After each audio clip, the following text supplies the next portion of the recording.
Welcome back to our channel. Still think your quarters are only worth 25 cents? Think again. The 1985 Washington quarter has rare misstrikes and die clashes that collectors pay top dollar for. The 1990 quarter? A weak strike or double die could mean hundreds in value, and the 1994 quarter, watch for die chips and rim errors hiding in plain sight. Like this video and subscribe now. You could be carrying a rare coin without even knowing it. It had been sitting unnoticed in a battered leather pouch tucked inside an old military footlocker, buried beneath coats from the Korean War era, yellowed postcards, and tarnished dog tags. The house in rural South Carolina had belonged to a retired Navy machinist named Robert Langston, who had passed away at the age of 91. His grandson, Tyler, had come to sort through the estate, expecting only sentimental mementos and weathered artifacts. He never imagined the small coin pouch would hold something that would change the course of his life and rattle collectors from coast to coast. The pouch itself had split seams, its velvet long since worn to fuzz. Inside were a few silver dimes, a handful of Eisenhower dollars, and a spread of Washington quarters spanning the 1960s through the mid-1980s. They were grimy and dull from decades of neglect, but Tyler's grandfather had clearly saved them for a reason. Maybe instinct. Maybe something else. Tyler was no numismatist. He was a high school science teacher, but he remembered watching his grandfather squint at coins under a desk lamp, turning them gently with tweezers, murmuring softly about mint marks and die breaks. So Tyler, more out of respect than curiosity, began to examine the coins one by one. It was the 1985 quarter that made him pause. The obverse looked normal at first glance. George Washington's familiar profile stared to the left. The inscriptions were all there: Liberty *, In God We Trust, and the date 1985 struck clearly at the bottom. There was no mint mark, meaning it had come from the Philadelphia Mint. Just another among the nearly 775 million quarters produced that year. And yet, something felt off. Tyler held it under the yellow basement light and rotated the coin slowly between his fingers. The reverse caught his attention. The eagle's wings didn't arch the way they usually did. The lines looked thicker, slightly warped. He didn't quite know why, but the coin didn't match the others. He pulled out his phone and snapped a few pictures. Later that evening, he sent them to a coin appraisal group online, thinking someone might dismiss it as post-mint damage or maybe poor lighting. But that didn't happen. Within hours, the replies flooded in. One person asked if he had weighed the coin. Another asked for extreme close-ups of the eagle's wings and tail feathers. Then someone sent 2 words that froze him: struck on wrong planchet. Not wanting to jump to conclusions, Tyler took the coin to a local coin shop in Charleston the next morning. The shop owner, an older man named Arvin with a beard as thick as a steel scrubber, took one look and disappeared into the back room. He returned with a digital scale and placed the quarter on it. It weighed 5.0 grams, that was impossible. A standard Washington quarter minted in 1985 should weigh 5.67 grams if it was clad, or 6.25 grams if it were a pre-1965 silver piece. But this was neither. Tyler's coin weighed a full 0.67 grams less. And it wasn't worn down, the edges were intact, the design strong.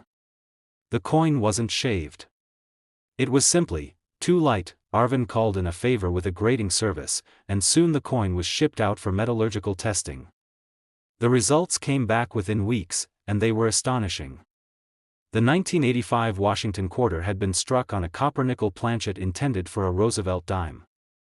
Somehow, a dime-sized blank, 19.05 millimeters in diameter and weighing exactly 5.0 grams, had found its way into the presses set up to mint quarter dollars. And it hadn't been stopped. The result was surreal. The coin was slightly undersized but fully struck. The outer rim appeared thinner than normal, with the reading barely visible. The design looked compressed, squeezed into a space that was never meant to hold it. Washington's head almost touched the coin's edge. The eagle on the reverse looked strangely bloated, its feathers more prominent due to the metal's smaller diameter. It was an error born out of pure chance, a 1 in millions fluke that passed undetected through the mint's quality control. It wasn't just a curiosity, it was a confirmed mint error with a type known among collectors as a wrong planchet strike. Most commonly seen with pennies or nickels, these errors were exceedingly rare on quarters, especially from the 1980s. And even rarer was the condition. Tyler's coin had sharp details, minimal wear, and a clean, smooth surface. When the coin returned from certification, it bore the label, 1985, P quarter, struck on 10C planchet, 58 Australian dollars. The numismatic community buzzed. Forums lit up. Coin magazines requested permission to feature the specimen on their cover. It was added to error coin databases across the country. A quarter that had never meant to be anything special, likely scooped up by mistake in a blur of machinery, had become a spotlight in American minting history. It sparked a new wave of collectors combing through 1985 quarter rolls. Stories began surfacing of similar planchet mix-ups across different years, but none with quite the same clarity or confirmed certification as Tyler's coin. What stunned collectors the most was that for decades, the coin had likely sat dormant in Robert Langston's pouch, waiting to be noticed. A factory mistake that avoided the eye of every teller, cashier, and collector who may have handled it, and then came the real shock. A major auction house based out of Dallas approached Tyler with an offer. They wanted exclusive rights to showcase the coin in their annual Rare Errors event. It would be paired with other minting anomalies, double strikes, off-centers, broad strikes, and clipped planchets. But his 1985 quarter, due to its precision, rarity, and the strange circumstances of its survival, would be the headliner. The coin was displayed in a rotating glass case with spotlights glinting off its silvery edge. Attendees came in person and online, bidding quickly climbed beyond expectations. After a competitive volley between two collectors, one based in New York, the other in Arizona, the coin sold. Tyler sat frozen, watching the numbers tick up, disbelief rising with every bid. The final hammer price stunned even the auctioneers. The 1985 Washington quarter dollar, mistakenly struck on a dime planchet and hidden away for decades in a military footlocker, sold for a staggering amount, falling between $48,000 and $106,000. A humble pocket coin turned treasure, born from error, passed through history untouched until it finally met the hands of someone willing to look just a little closer. It had been tossed absent-mindedly into a glass candy jar on the receptionist's desk at a small dentist's office in Flagstaff, Arizona. No one remembered exactly who had paid with it. Maybe it came from a hurried father digging for change in his truck console, or from a teenager who broke a 20 at the gas station down the road. For years, the jar had been a minor fixture of the waiting room, half full of quarters, dimes, and the occasional Canadian penny, where nervous patients would fidget and drop coins in and out, unaware that inside that dusty container sat a piece of modern numismatic mystery, hiding in plain sight. Julia, the receptionist, had always loved unusual coins. Her grandfather used to tell her bedtime stories not about fairies or knights, but about buffalo nickels and mercury dimes. So when she spotted the unusually thick-rimmed 1990 quarter in the jar one slow Tuesday morning, she instinctively picked it up and held it to the light. There was something odd about it. The coin felt heavier in her hand, thicker around the edge. And the color. It gleamed with a darker metallic sheen than the rest. She thought it was just tarnished, maybe handled too much. But then she ran her thumb along the rim and stopped. There were no reeds. She blinked, turned it over, then ran her thumb around it again. The edge, which should have been lined with fine ridges like every standard quarter minted since 1965, was completely smooth. No cuts, no grooves. Just a clean, round edge from one side to the other. That alone was strange enough, but as she examined it more carefully, she noticed another detail. The coin was fully struck, the date clearly reading 1990. Washington's portrait was bold and centered, but the entire piece appeared to be slightly off in diameter, just a hair smaller than it should have been. At first, she thought maybe it was a foreign coin someone had tampered with. But as someone who spent years studying obscure coin stories with her grandfather, she couldn't shake the feeling that she had stumbled upon something far more significant. She brought the coin home that evening and weighed it on her kitchen scale. The reading came back lighter than a normal quarter. Instead of the usual 5.67 grams, it weighed in at 5.0 grams. She knew something was wrong. It wasn't just the missing edge details, it was the weight, the look, the feel. She turned to the online coin community and posted a photo under a pseudonym. Responses flooded in within the hour. One collector commented, "That looks like a quarter struck on a nickel planchet." Another added, "If that's legit, it's a serious mint error." Julia was skeptical but intrigued. Could the US Mint really have struck a quarter on a blank meant for a 5-cent coin? That seemed impossible.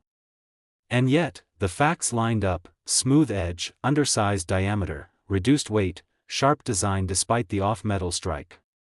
Encouraged by the chatter, she submitted the coin to a professional grading company. Weeks passed. Then came the call. The coin was authentic, the report confirmed it. Julia's 1990 Washington quarter had been struck on a nickel planchet. An extraordinarily rare mint error.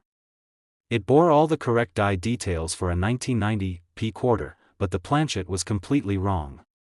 A 5-cent blank had somehow slipped into the quarter production line at the Philadelphia Mint and been stamped by the wrong set of dies.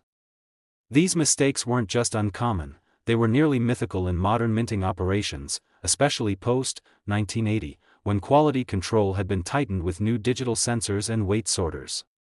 For one to escape unnoticed and circulate for years was practically a statistical anomaly. The edge smoothness now made perfect sense.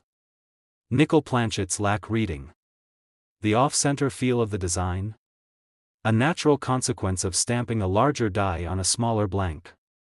But what shocked the graders most was the condition. Despite circulating unknowingly for over 30 years, the coin had minimal wear. It was preserved almost perfectly, likely due to the hard nickel surface resisting abrasion better than copper nickel-clad quarters. Word of the discovery spread rapidly among collectors. Coin blogs published detailed breakdowns of the coin's features. Digital overlays compared it to known quarter and nickel specimens. Experts speculated on how it could have happened. Some theorized it was the result of a brief machinery overlap, possibly a leftover blank lodged in a feeder tray. Others believed it was struck during a die setup test, unintentionally released into circulation when it should have been destroyed. The exact chain of events was unknown. But the result was unmistakably rare. Auction houses began to reach out. Offers rolled in, from private collectors, museum curators, and even one anonymous party in Asia. Julia turned them all down initially. She placed the coin in a velvet-lined case and kept it near a photograph of her grandfather. The two of them had never owned anything rare during their coin hunts together, but he always used to say, "One day, you'll find the one." She had never thought he meant it literally. Months later, she decided to release the coin through a carefully selected auction platform known for specializing in error coins. The event was streamed live, drawing viewers from around the world. The coin's photo had been printed in advance catalogs and circulated across social media platforms, earning it the nickname, the Smooth Edge Phantom. The bidding started slow, but escalated fast. One dealer in Texas drove the price up early. A rival from California joined in, and the two sparred for nearly 12 minutes as the number on the screen kept climbing.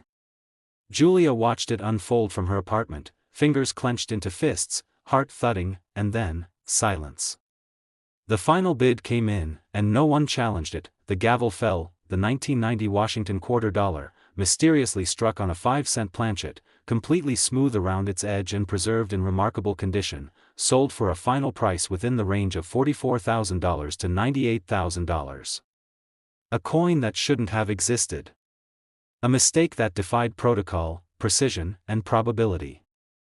A silent artifact tucked away for decades in a candy jar, finally rediscovered by someone with just enough memory and instinct to recognize it for what it was. A glitch in the mint's perfect machine, and a triumph in the world of rare American coins. It had sat unnoticed in a coin-counting machine inside a suburban Cincinnati supermarket for months, maybe even years.